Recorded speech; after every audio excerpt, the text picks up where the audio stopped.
Welcome back to Crystal Clear Coaching. You are here with moi, Crystal Tottenham of the Tottenhams. I am here in the middle of the night because I finished work late and then got home really late. It wasn't late, but late, and then just didn't didn't get onto it. And here we are at 1:23 a.m. Huh, that's gotta mean something though, isn't it? Gotta know your 1, 2, 3s. Um, so we are still doing it though, because I do a daily video. This is what I do.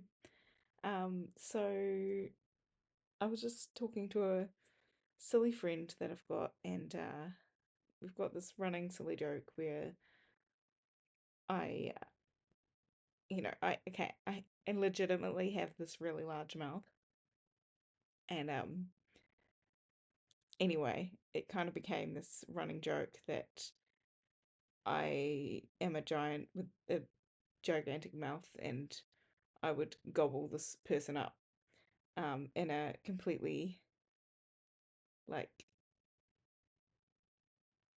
platonic and um like fun kind of fairy tale-esque way. Anyway, it's this ridiculous conversation that it's even more ridiculous because it's been going on for years at this point. But it's a bit of whimsy in my life, so whatever. It's great. Um, but yeah, I've also been trying to lightly suggest that we could talk about other things. And and this person has been suggesting that I, you know, how do I put it? Suggest well, basically it came down to the point that the only reason I would actually gobble him, like for reals, would be if I knew that was the only way he was going to stand up for his best and highest self, to get his dreams going. Because as a coach, like I want people to know they're worthy, know they can go for their dreams and what they want, but they have to choose to be coachable and choose to go down that path and choose to notice the discomfort from the parts of themselves that say that's not safe, it's not survivable, and choose to step through that discomfort probably again and again and again. And I said, well, I would still gobble you if I knew it was for your best and highest. So, in a way, because I know I can, it's weird because I know I would be the advocate for the best and highest of anybody that I cared about without even thinking about it. I would do something for them even if it had repercussions for me. I would prefer to hold someone to a higher standard of themselves that parts of them, believe it, are true and able to, uh, that they'll be able to step forward into, but parts of them obviously are conflicting that other part or other those other parts that say that's possible because otherwise they would have that thing already because there wouldn't be any issues with that desire coming to be. So yeah, I lovingly would, as a giant person in this fairy tale kind of weird ridiculous chat that we like to have, I would happily be the one to gobble this person if somehow that meant they were able to step up to the vision of themselves they need to be to get their dream. And look, I'm not actually a giant, by the way, and I'm not going to gobble anyone. But This is me. I just shared the other day that one of my favorite book series as a little girl was the Magic Faraway Tree series by Enid Blyton because there was just so much imagination and magic in it. And so when the movie came out, as a 37-year-old adult woman, I went by myself to watch The Magic Faraway Tree because I'd wanted a movie about it forever. So, like, you can be a grown ass adult and have ridiculous conversations like this and have it be completely wholesome and ridiculous. Like, it's actually just so fun. It's just a fun conversation whenever we.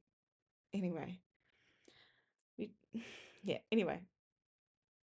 But it's weird. I got to thinking of like, well, what would I.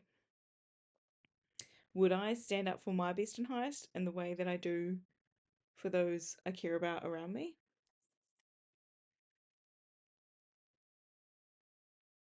And I know at times I do if I'm consciously thinking about it, but the people pleaser inside me, I have to actively, consciously see how she wants to react and operate.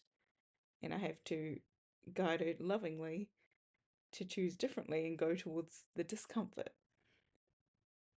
So I'm just wondering in which ways would I need maybe a fellow giantess to um, create a gobbling space for me to see my own worth enough to step into the higher version of myself through the journey of being gobbled. I'm really hoping that this ridiculous analogy is not completely lost because it is a very ridiculous conversation I've been having. But I'm hoping it's a bit of whimsy in your day. It's a bit entertaining and we're just not taking everything so seriously and it being so ridiculous, even though I'm talking about something really serious, actually. You standing up for a friend that is not showing up for themselves when you know they have the potential for so much more and they want to step into that version of themselves, but they're just scared. There's nothing funny about that at all. It's a beautiful thing. So I like to use ridiculousness to take the seriousness away from the scary idea of stepping into that higher version of yourself. And in a way, if you take away the seriousness of how you need to be that worthy person that steps into that higher version of themselves,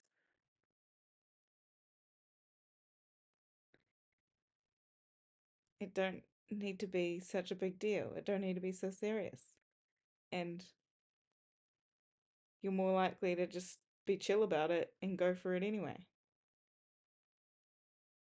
So, you know, why not keep things a little silly? If you notice you're taking something too seriously, can you just add a little touch of silly so that, you can kind of take a deep breath, exhale longer than you inhale, regulate your nervous system,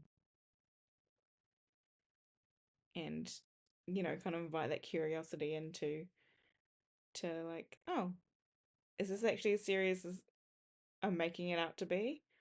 Or can we have fun with it?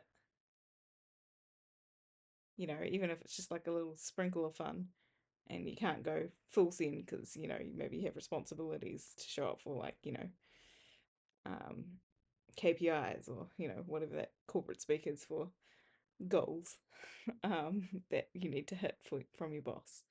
Um, yeah. But yeah, I'm learning to have the audacity for myself to stand up for myself and my worth and what I know I'm capable of and my potential. And it's a work in progress because honestly, I share very openly that I struggle to create good routines for myself. I say, case in point, filming this at 1:32 a.m. When I could have been sleeping for a couple hours now. but my brain was just wired, and here I am. Um, yeah, really, as much as it's great for me as a coach and as a friend to stand up for people's best and highest and invite them through my energy how to step into that higher version of themselves. Like, I cannot do it for them. They've got to choose to do it for themselves. And the more that they can choose to do it for themselves in bigger and bigger ways, the more that they will make an impact on their life and work towards their desires and see their desires come to fruition. And I know I want that for myself too. And it's like a matter of me noticing, like, okay, when I am holding a really powerful space for someone else, how do I notice that? I can still hold the space for someone else to a degree, but how can I alchemize that and use some of the energy to refocus back on me and how I'm going to uplift, inspire, and ignite myself um, in the ways that are needed to step into a higher version of myself that is living with the desires she had once wanted for so long as her reality, you know? All right. Well, I'll leave it there for tonight. I'm really hoping that made sense. I know it was a little crazy, but I'm into that. And yeah, I'll see you tomorrow. Stay ridiculous.